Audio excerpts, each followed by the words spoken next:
Hey folks, what's going on? Saying hello, pardon my grizzledness, hashtag working from home. I'm being my own spirit animal today. But yeah, I'm out on a little run, having some fun.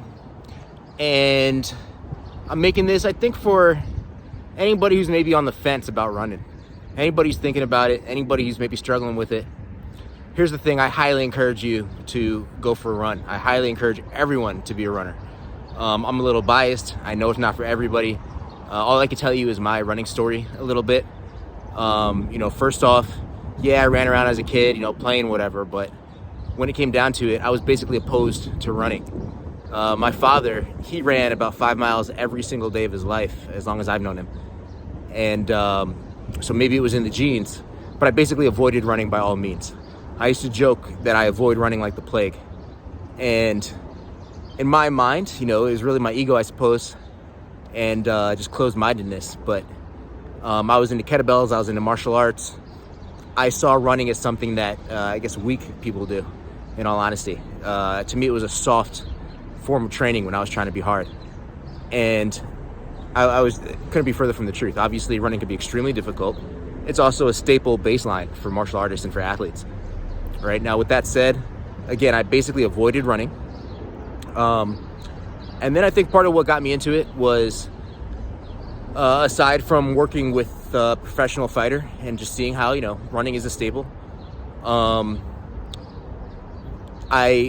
was in Africa in the middle of nowhere, and we basically had to run village to village. And elderly people, kids who didn't necessarily have a meal every day, they were doing this run for miles.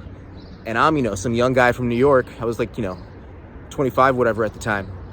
And I was like, no way am I going to be a fitness instructor who works out for hours every day, who can't keep up with these cats. So that kind of started my running. Then I was due for a shoulder surgery. So I got in great shape. I kind of started running. And then, of course, after the surgery, recovering, I decided to obviously focus on my legs a little bit. So, yeah, that's what got me started on it. But then the truth is I got hooked, right? I got into distance running. I did run myself into the ground. That's another story. Which I'm glad to share, but what I would say is that I saw a whole other side of it. And what I saw was that as much as we're opposed to running, and there's all these reasons not to run, the cult factor and the pain factor, those are two pretty big reasons. Aside from that, what I learned is that in many ways we are designed to run, right? We were designed to be nomadic. At times, when necessary, we're designed to hunt. That's how we got around for a very long time, is running. Now, the biggest issue I would say with running, there's two issues primarily, but they're both opportunities, right? So one is that running, there's an ego factor, right? It is very easy to perhaps run yourself into the ground, right? A lot of emotions, things process through your body when you're moving, and you don't always know what you're going to encounter on that road. Basically, if you're challenging yourself as you should be, it's likely that you're going to encounter some obstacles on your running journey, right? But that's something to be embraced. Those are opportunities to improve and develop yourself. The second reason that running can be very difficult is that it tends to bring out dysfunction.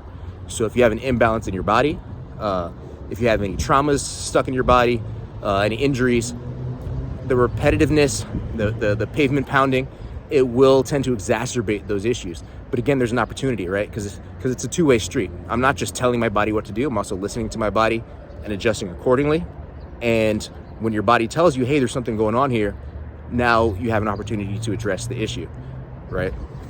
I always say in training, people will often,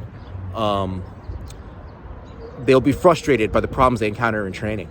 And from my perspective, I'm like, thank God you even know you have a problem. Because a lot of people have problems that they're just not aware of, they're not doing anything about. So enjoy the challenge. But yeah, again, I encourage you to run.